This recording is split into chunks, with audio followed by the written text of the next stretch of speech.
أعوذ بالله من الشيطان الرجيم. بسم الله الرحمن الرحيم.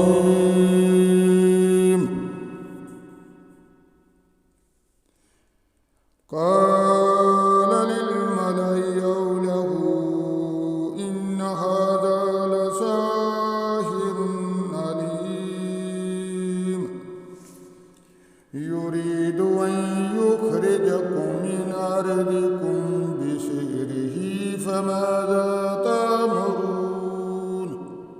قالوا أرجه وأخاه وابعث في المدائن حاشرين يأتوك بكل سحار عليم. فجمع السحرة لميقات يوم معلوم. وقيل للناس هل أنتم مجتمعون لعلنا نتبع السحرة إن كانوا هم الغالبين. فلما جاء السحرة قالوا لفرعون إن لنا لأجرا إن كنا نحن الغالبين. قال وإنكم إذا لمن المقربين. قال لهم موسى ألقوا ما أنتم ملقون. فألقوا حبالهم وعصيهم وقالوا بعزة فرعون إننا لنحن الغالبون. وألقى موسى عصاه فإذا هي تلقف ما يأفكون. فألقي السحرة ساجدين قالوا آمنا برب العالمين رب موسى وهارون. قال آمنتم له قبل أن آذن لكم إنه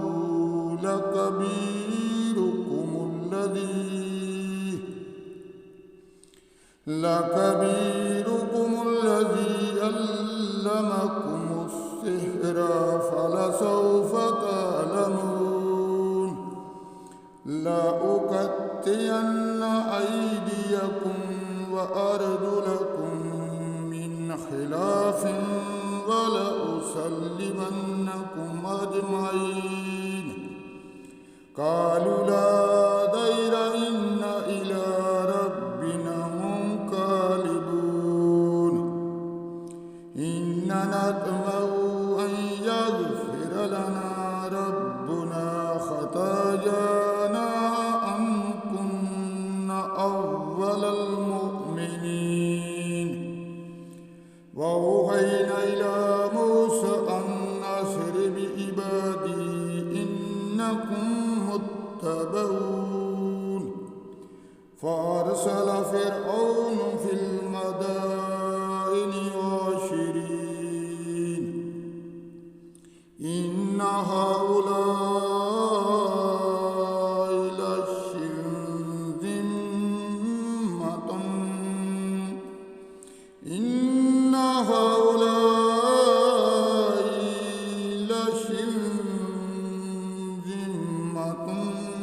قليلون وإنهم لنا لغائظون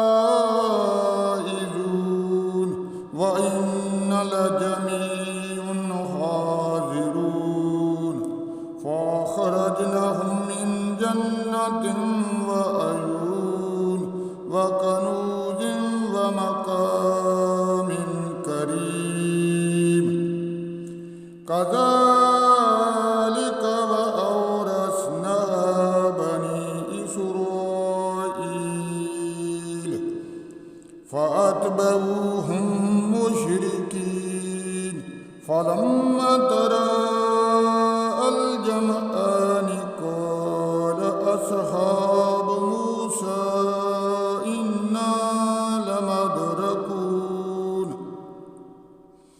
قال أصحاب موسى إنا لمدركون قال كلا إن معي ربي سيهدين فأوحينا إلى موسى أن اضرب بعصاك البحر فانفلق فكان كل فرق كالطود العظيم وأزلفنا ثم الآخرين فأنجينا موسى ومن معه أجمعين ثم أغرقنا الآخرين إن في ذلك لآية وما كان أكثرهم مؤمنين وإن ربك لهو العزيز الرحيم واتل عليهم نبأ إبراهيم صدق الله